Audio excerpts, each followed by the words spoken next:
अब वायरल तो हो रहा है प्रज्वल रेवन्ना का जो सेक्स स्कैंडल जो है, वो सेक्स स्कैंडल नहीं, सेक्स अब्यूज है ना, तो जबरदस्ती करके वीडियो ले रहा है। अगर मुसलमान करता तो आज पता नहीं कितने हेडलाइंस बनता और पता नहीं उसके साथ क्या क्या ज्यादती होती है और पता नहीं, क्योंकि औरतों की बात है और औरतों के लिए बेटी पढ़ाओ बेटी बचाओ का सिर्फ नारा चल रहा है। यहाँ पे बेटी पढ़ाओ और बेटी को घर पे रखो का तरीका हो रहा है। प्रज्वल रेवन्ना का जो वो वीडियो, वो हरकतें देखेंगे तो बीजेपी को क्या मतलब ये जो हरकतें कर रही है, जो पार्टी जेडीएस हो या बीजेपी, जो अलायंस को हो रहे हैं, इन दोनों को वोट ना दें। किसी को अगर क्राइम करने से डरना है तो उनके मन में they should have the fear of certainty of punishment, लेकिन वो सर्टेनिटी जो है अभी हमारे व्यवस्था में नहीं है।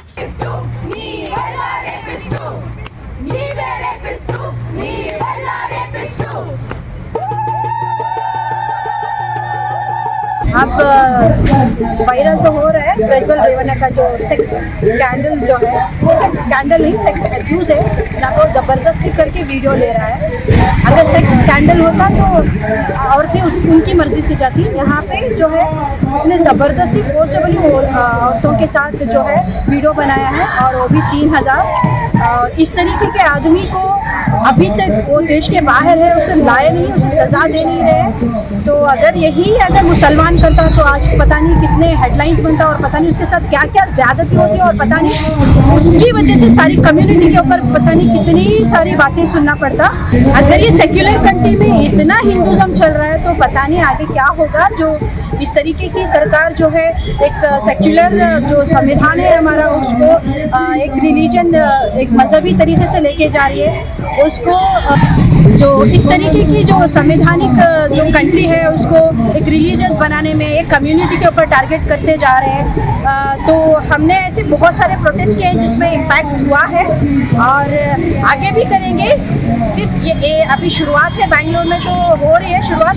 जब तक प्रज्वल को अरेस्ट नहीं करके उसको सज़ा नहीं दिलाएंगे तब तक भी हम लोग प्रोटेस्ट करेंगे और इम्पैक्ट ज़रूर होगा इसका, क्योंकि औरतों की बात है और औरतों के लिए बेटी पढ़ाओ बेटी बचाओ का सिर्फ नारा चल रहा है। यहाँ पे बेटी पढ़ाओ और बेटी को घर पे रखो का तरीका हो रहा है। क्या इलेक्शन में औरतें बीजेपी को वोट देंगी?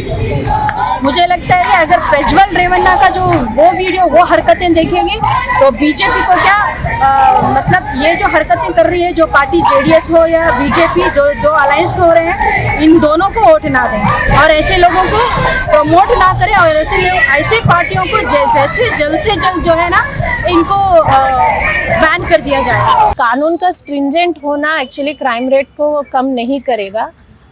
किसी को अगर क्राइम करने से डरना है तो उनके मन में they should have the fear of certainty of punishment.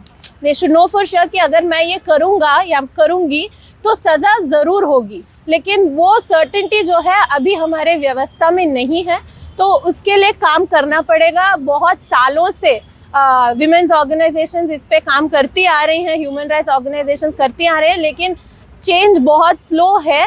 तो हम ऐसे एक्सपेक्ट नहीं कर सकते कि 2 साल में सब कुछ बदलेगा, लेकिन पॉलिटिकल विल पर भी हमें काम करना है, सवाल पूछने हैं। ऐसे हम एकदम साइलेंस में बैठेंगे जैसे अभी हम बैठे हैं तो उससे काम नहीं चलेगा। क्राइम की ग्रेविटी जो है वो बहुत ही ग्रेव है, और ये भी सही बात है कि पहले जब 2012 में दिल्ली का जो वो रेप केस हुआ था, उसमें सब लोगों को इतना गुस्सा आया था, हम सब सड़क पर उतर के हमने प्रोटेस्ट किया था। अभी 400 से भी ज़्यादा औरतें हैं, हमें पता नहीं और कितनी औरतें हैं जिनके बारे में हमें पता भी नहीं है, और फिर भी हम लोग ऐसे ही आराम से बैठे हैं, जो कि बहुत शर्मनाक चीज़ है।